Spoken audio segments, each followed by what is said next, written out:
Today trade பார்த்தீங்கன்னா சார்ட்டில் ப்ரீவியஸாக இருந்த ஜோனை மார்க் பண்ணிவிட்டு வெயிட் பண்ணிட்டுருந்தேன். அந்த ஜோனில் எப்போ மார்க்கெட் என்ட்ரி ஆகுதோ அப்போ என்னோடய ஸ்ட்ராட்டஜி அப்ளை பண்ணலாம் அப்படின்னு சொல்லிட்டு வெயிட் பண்ணிட்டு இருந்தேன். நான் நினச்ச மாதிரியே மார்க்கெட்டை ஹிட் ஆன உடனே என்னோடய ஸ்ட்ராட்டஜி அயன்ஃப்ளை அதை அப்ளை பண்ணேன். அயன்ஃப்ளை ஸ்ட்ராட்டஜி பார்த்திங்கன்னா ஆப்ஷன் செல்லிங் ஸ்ட்ராட்டஜி. இந்த ஸ்ட்ராட்டஜியில் ஏடிஎம்மில் இருக்க ஸ்ட்ரைக் ப்ரைஸை போத் சைடுமே நம்ம செல் பண்ணிவிடுவோம்.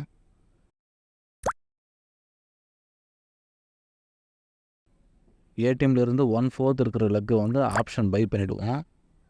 இதனால் ரெண்டு சைடுமே ஒரு எட்ஜிங் பண்ணிவிடுவோம். இது எட்ஜிங் பண்ண உடனே நெக்ஸ்ட்டு மெயின் லெக்காக இருக்கிற ஆப்ஷன் செல்லிங் லெக்குக்கு 20 பாயிண்ட் வந்து ஸ்டாப் லாஸ் இனிஷியேட் பண்ணிவிடுவோம். இப்போ மார்க்கெட் வந்து சைடுவேஸாக இருக்கும்போதும் நம்மளுக்கு ப்ராஃபிட் ஏர்னிங் கிடைக்கும்.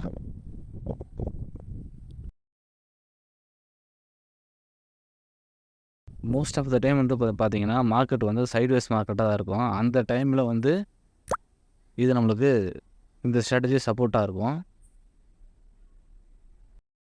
மார்க்கெட் எந்த டைரெக்ஷனில் போகும்னு தெரியாத போது இந்த ஸ்ட்ராட்டஜி அப்ளை பண்ணோம்னா நம்ம ஆல்ரெடி ஸ்டாப் லாஸ் வேறு மெயின்டைன் பண்ணுறதுனால மார்க்கெட் எதனா ஒரு சைடு ட்ரெண்ட் ஆகும்போது நம்ம ஸ்டாப் லாஸ் போட்டு இருக்கிறதுனால அதுக்கு ஆப்போசிட்டாக இருக்கிற சைடு வந்து ஸ்டாப் லாஸ் ஹிட் ஆகிடும்.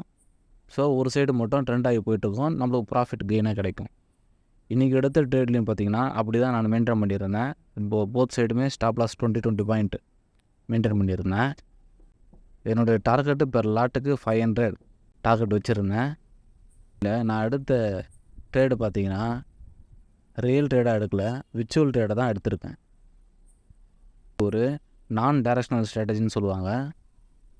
மார்க்கெட் எந்த சைடு ப்ரிடிக்ட் பண்ண முடியாத போது இந்த ஸ்ட்ராட்டஜி அப்ளை பண்ணோம்னா நம்மளுக்கு போத் சைடுமே வந்து ப்ரீமியம் டிகே ஆகிறதுனால நம்மளுக்கு ப்ராஃபிட் கெயின் ஆகும். இப்போ ஒரு சைடு ஸ்டாப் லாஸ் ஹிட் ஆகிடுச்சு, நம்மளுக்கு ப்ராஃபிட் 330 கிட்ட நியர்லி ரன்னிங்கில் இருக்குது. ஒரு சைடு ஸ்டாப் லாஸ் ஹிட் ஆனோடனே இப்போ மெயினாக இருக்கிற லெக் சைடு வந்து ஸ்டாப் லாஸு ட்ரிகர் பண்ணிட்டு ட்ரையல் பண்ணிட்டே போயிட்டு இருந்தேன். நம்ம நினச்ச மாதிரி டார்கெட் ஹிட் ஆகிடுச்சு, 500 ப்ராஃபிட் புக் பண்ணியாச்சு.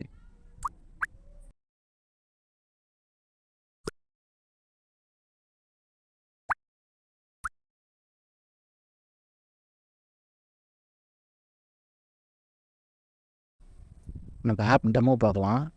அயன்ஃப்ளை ஸ்ட்ராட்டஜி யூஸ் பண்ணும்போது நமக்கு எவ்வளோ கேபிட்டல் தேவைப்படுதுன்னு நம்ம செக் பண்ணுவோம். ஃபார் எக்ஸாம்பிள் நிஃப்டி 50 எடுத்துக்கலாம்.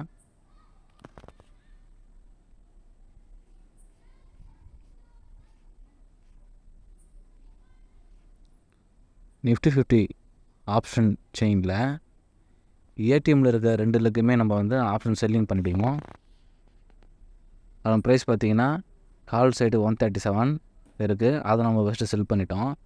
நெக்ஸ்ட்டு புட் சைடில் இருக்கிற செல்லையும் புட் சைடில் இருக்கிறது நம்ம செல் பண்ணிட்டோம். நெக்ஸ்ட் இதுக்கு 1/4 இருக்கிற லெக் ஆப்ஷன் பையிங்காக எஜிங் பண்ணுறதுக்காக 1/4 லெக்கை பை பண்ணிடுறோம். 39 ருபீஸில் வந்து பை பண்ணிடுறோம். சேம் புட் சைட்லேயும் இருக்கிற ஏடிஎம் ப்ரைஸிலேருந்து 1/4 ப்ரைஸில் இருக்க ஸ்ட்ரைக் ப்ரைஸை புட் சைடு பை பண்ணிடுறோம்.